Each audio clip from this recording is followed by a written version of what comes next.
You might be wondering which of those people that JJ mentioned I am.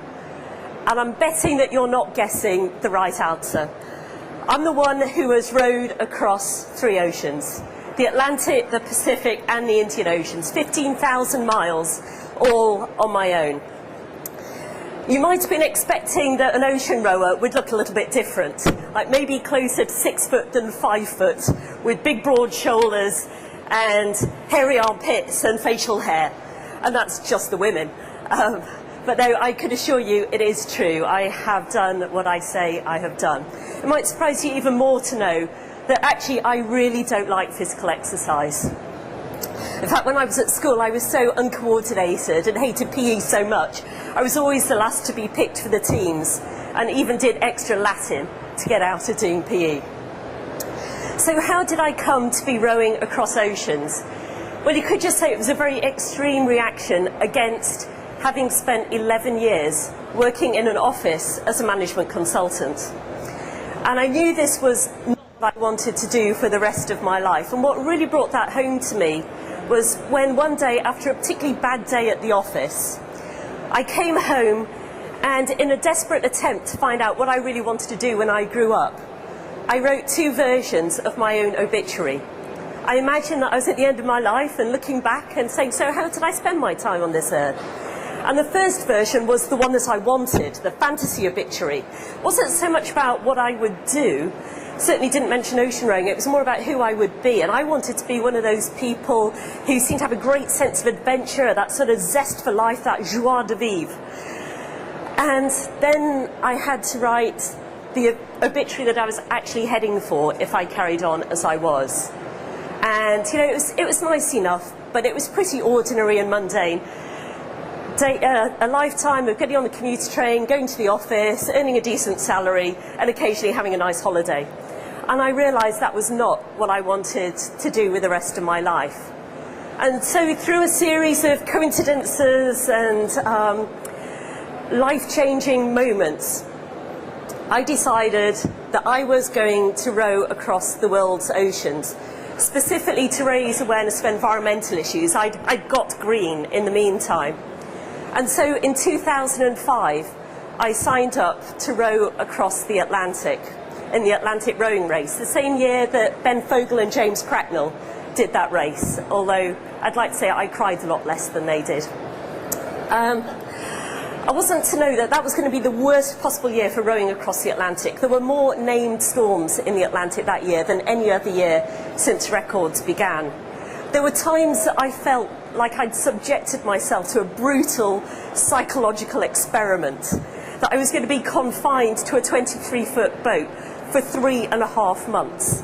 I would only be allowed 1 short phone call a day because the satellite phone calls are so expensive, until the last 24 days when my phone broke and I wasn't able to speak to anybody at all.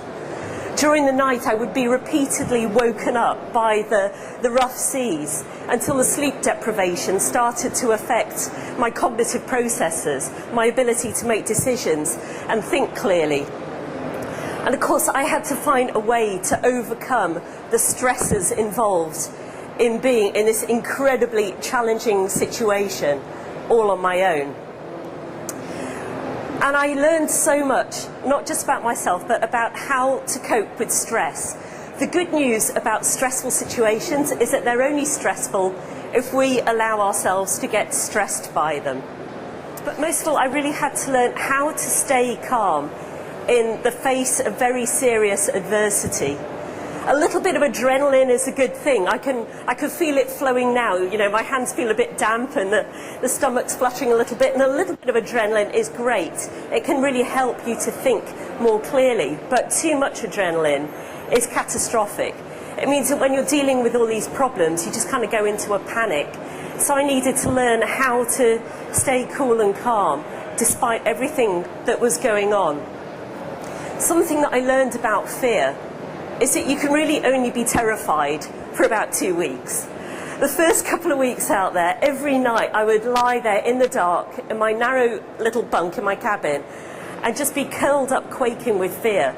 The waves sounded so loud, I was convinced that my boat was going to be ripped apart or the rudder torn off. But after a couple of weeks of it, your comfort zone starts to expand and adapt to your new normal.